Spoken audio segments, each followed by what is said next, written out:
How are you streamers? Ako po ay inyong samahan upang i-breakdown ang isa na namang Marvel's What If episode, ang episode 4. Sagutin ang katanungang paano kung mawala ang pinakamamahal ni Doctor Strange at hindi ang komplikasyon sa kanyang kamay. Ating i-breakdown ang trahedyang episode, shot by shot.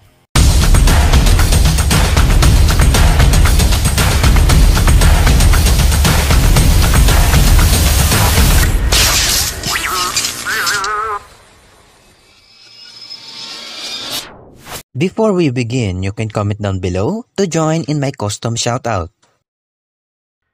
Nag-umpisa tayo kay Uwato the Watchers. Napansin nyo ba na sa bawat episode ay papalapit si Uwato? Alam nyo ba ang mga Watchers ay hindi dapat nangingialam o nakikigulo sa ginagawa ng kanilang inoobserbahan? Malalaman natin kung anong sasapitin ni Uwato sa mga susunod na episode. Ang episode na ito ay umiikot na ang bawat intensyon ng isang tao ay palaging may kabayaran, binisesya ni Benedict Cumberbatch, ang dalawang Doctor Strange, at nagbabalik rin si Rich McAdam para sa karakter ni Christine Palmer. Sa universe na ito, si Christine at Strange ay may romantic relationship, hindi tulad na nasa pelikula. At napunta tayo dito sa sasakyan. Ang aksidente na nangyari dito ay magkaiba sa pelikula, pero ang sasakyan ay iisa ng pinaglaglagan. At dito namatay si Christine. At syempre, napunta pa rin si Strange sa Camartage. Pero ang Strange version dito sa episode na ito ay walang komplikasyon sa kamay na nangyari sa pelikula. At dito niya na-discover ang Time Stone. Ginamit rin niya ang isang mansanas para testingin ito. At nagbabalik rin si Benedict Wong bilang si Wong at si Tilda Swinton bilang si Ancient One. Tulad ng nangyari sa pelikula, namatay ang Ancient One at hinarap ni Strange si Dormammu. At siya ang naging Sorcerer Supreme at ngayon ginamit niyang Time Stone para balikan ang araw bago mamatay si Christine. At paulit-ulit ito ginawa ni Strange pero hindi siya nagtatagumpay na iligtas si Christine sa kamatayan.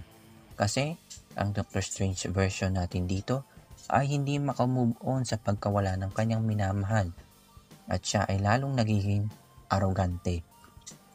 At dumating ang Ancient One galing sa isang portal. At sinabi niyang ang pagkamatay ni Christine ay absolute point in time. Ibig sabihin, hindi na mababago.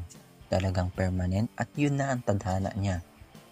Natutunan natin dito na hindi pala lahat na nangyayari o pagkamatay ng isang tao sa MCU ay kayang mabago o mapalitan ng panibagong realidad. Mayroon na rin pangyayari na absolute point na hindi pwedeng baguhin. Kaya noong pinilit pa rin ni Doctor Strange na buhayin si Christine, lumagpas na siya sa linya sa paggamit ng Time Stone at binago niya ang timeline. Sanhi upang magulo ang linya ng oras at mawalan ng kontrol.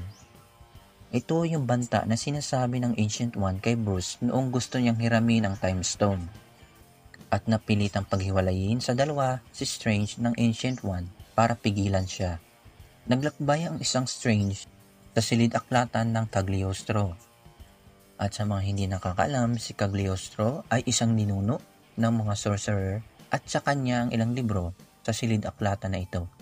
At dito natin nakilala si Obeng, ang bantay ng silid-aklatan.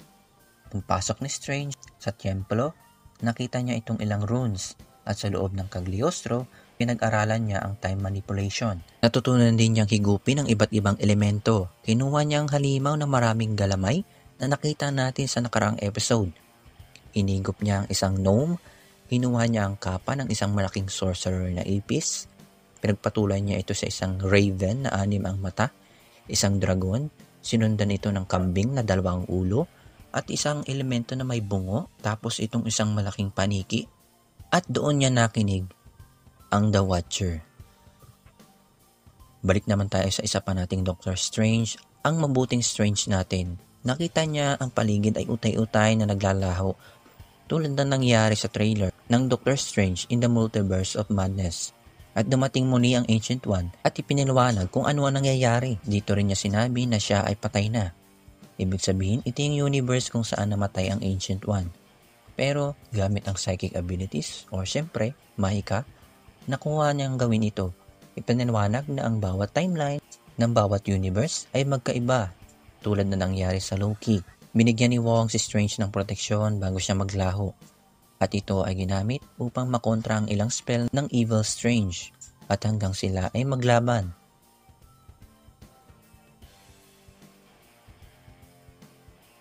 Hanggang sa matalo ang mabuting Strange at nagbago ang kanilang anyo at hanggang sa dumating na ang kabayaran.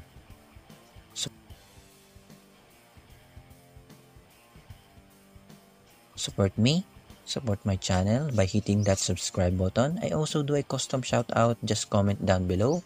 Susunod na ang Marvel's What If Episode 5. See you on the next episode. I'm sorry. Steven?